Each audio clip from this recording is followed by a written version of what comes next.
കിടിലനായിട്ടൊരു ഔട്ട്പുട്ടുള്ള ഒരു സിനിമ ചെയ്യണമെങ്കിൽ നല്ല നടന്മാർ മാത്രം ഉണ്ടായാൽ പോരാ, നല്ല സിനിമ ഉണ്ടാവണം. നല്ല സിനിമ ഉണ്ടാവണമെങ്കിൽ നല്ല കഥ വരണം. നല്ല കഥ വരണമെങ്കിൽ നല്ല റൈറ്റിംഗ് വരണം.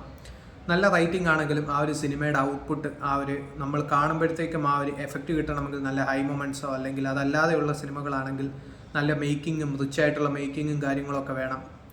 സോ അങ്ങനെയൊന്നും ഇല്ലാതെ പോയതാണ് ഈ ഒരു പാട്രിയോട്ട് എന്ന് പറയുന്ന സിനിമയുടെ പ്രധാന പ്രശ്നം.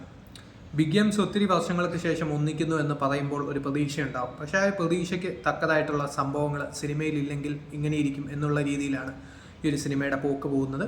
സോ ഒരു സിനിമയുടെ ഏറ്റവും വലിയൊരു പ്രശ്നമായിട്ട് തോന്നിയത് ഈ സിനിമയുടെ ആ ഒരു മേക്കിംഗ് പാറ്റേൺ ആണ്. മെയിൻലി സെക്കൻഡ് ഹാഫിൽ. ഫസ്റ്റ് ഹാഫിൽ തന്നെ കണ്ടുകൊണ്ടിരിക്കുമ്പോൾ ഒരു ചെറിയ മിസ്സിംഗ് ഒക്കെ തോന്നിയിരുന്നു. പക്ഷേ എന്നാലും മേക്കിംഗ് വൈസ് അത്യാവശ്യം ഒരു കൊള്ളാമായിരുന്ന ഒരു ഫസ്റ്റ് ഹാഫ് ആയിരുന്നു. പക്ഷേ സെക്കൻഡ് ഹാഫിലോട്ട് വരുമ്പോൾ ഇപ്പോൾ പറ്റിയ പ്രശ്നങ്ങളൊക്കെ മാറ്റും. അല്ലെങ്കിൽ ആ ഒരു ഫസ്റ്റ് ഹാഫിൽ വരുന്ന ഫൈറ്റ് സീക്വൻസ് ഒക്കെ കാണുമ്പോൾ തന്നെ അറിയാം നമ്മൾക്ക് ഒരു ഹൈ മൊമെൻറ്റ് തരാൻ സാധിക്കുന്നില്ല എന്ന് മാത്രമല്ല, ആ ഒരു ആക്ഷൻ സീക്വൻസിൻ്റെ സ്റ്റേജിങ്ങും കാര്യങ്ങളും ഒക്കെ തന്നെ ആ ഒരു കൊറിയോഗ്രഫി ഒന്നും തന്നെ വർക്കൗട്ട് ആവാത്ത രീതിയിലുള്ള സംഭവങ്ങളായിരുന്നു. ആ കുറവൊക്കെ സെക്കൻഡ് ഹാഫിൽ നികത്തും എന്ന് വിചാരിച്ചിരുന്നപ്പോഴാണ് സെക്കൻഡ് ഹാഫ് കണ്ടു കഴിഞ്ഞപ്പോഴത്തേക്കും അത് നികത്തിയില്ല എന്ന് മാത്രമല്ല, സിനിമ ഒരു അവിയൽ പരുവമായി മാറുന്നു എന്നുള്ളതും സെക്കൻഡ് ഹാഫിൻ്റെ പ്രധാന പ്രശ്നമാണ്. മോഹൻലാലിൻ്റെ ക്യാമിയോയ്ക്ക് വേണ്ടി വെയിറ്റ് ചെയ്തിരുന്ന ആ ഒരു ടൈമിലാണ് ആ ഒരു ക്യാമിയോ വന്നു കഴിഞ്ഞപ്പോഴത്തേക്കും ഒരു രസമുണ്ടായിരുന്നു തുടക്കത്തിൽ. പക്ഷേ പിന്നെ അങ്ങോട്ട് അത് ആ ഒരു രീതിയിലുള്ള ഇപ്പോൾ ക്യാരക്ടർ റൈറ്റിംഗ് ആണെങ്കിലും, ഇപ്പോൾ നോക്കുകയാണെങ്കിൽ ഫഹദ് ഫാസിലിൻ്റെ വില്ലൻ റോളൊക്കെ ഉണ്ട്. ആ ഒരു വില്ലൻ റോളിൻ്റെ ക്യാരക്ടർ റൈറ്റിംഗ് ആണെങ്കിലും കുഞ്ചാക്കോൻ്റെ ക്യാരക്ടറിൻ്റെ ആ ഒരു എഴുത്താണെങ്കിലും ഒന്നും തന്നെ വർക്കൗട്ട് ആയിട്ടില്ല എന്നുള്ളതാണ്.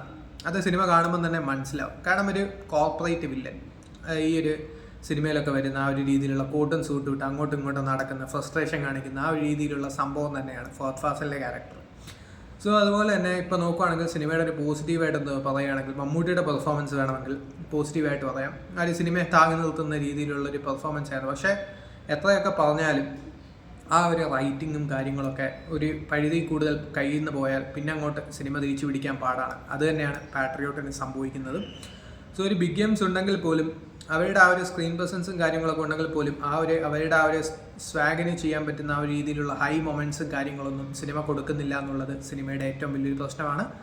സോ താല്പര്യമുള്ളത് കണ്ടു നോക്കാം. ഇതിപ്പോൾ തിയേറ്റേഴ്സിൽ അവൈലബിൾ ആണ്.